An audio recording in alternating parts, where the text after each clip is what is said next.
Баршаңызға сәлем. Бүгін біз сіздермен ақуыздан жасалған рулет дайындаймыз. Бұл рулетті өз басым бірінші рет дайындадым және мен көңілімнен шықты. Сондықтан сіздермен бөлісуді жөн санадым. Алдымен 4 немесе 5 жұмыртқаның ақуызын сарысынан бөліп аламыз. Үстіне шым-шым тұз салып миксерлейміз. Егер жұмыртқаңыз кішкентай болатын болса, 5 жұмыртқа алған дұрыс. Ал егерде орташа жұмыртқа болатын болса, онда 4 жұмыртқаның ақуызы жеткілікті. Енді үстіне 220 грамм қантты біртіндеп саламыз да жақсылап миксерлейміз. Арнаға жазылып қоңыраушаны басуды ұмытпаңыздар, сонда жаңа видео шыққан кезде білетін боласыздар. Миксерлеуді аяқтауға аз қалған кезде үстіне 1 шай қасық лимон шырынын қосып, тағы да жақсылап миксерлейміз. Міне массамыз дайын болды. Оны төңкерген кезде формасын жақсы сақтайтындай болуы тиіс.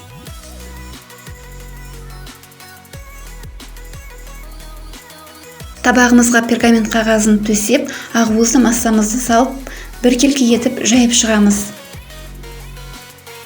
Достар, егер де менің арнама әлі жазылып үлгермеген болсаңыздар, дәл қазір подписаться кнопкасын басып, арнама жазылып, қоңыраушаны басып қойыңыздар.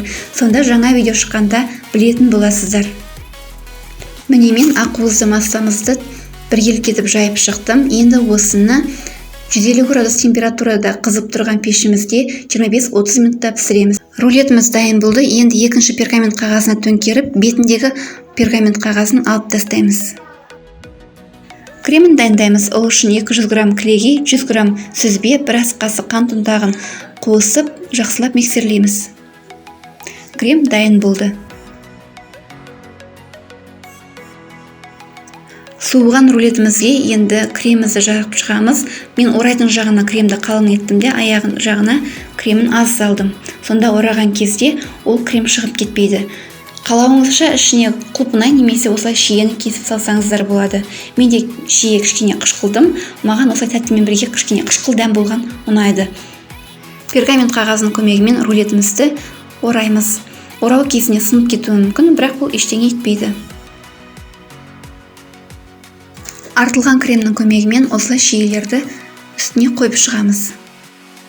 Міне рулетіміз толықтай дайын болды. Енді тоңазытқышқа кем дегенде 1,5-2 сағатқа қоямыз. Рулетімізді кесіп, енді дәмін татсақ болады. Видеоға қатысты толық ақпарат пен пайдалы кеңестерді осы видеоның астында сипаттама бөлімінде таба аласыздар. Сондай-ақ арнадағы басқа видеоларға да сілтеме қалдырамын. Мына рулеттің дәміне енді сөзі жоқ шынымен. Жасап көріңіздер, бұл сіздерге де ұнайды деген ойдамын.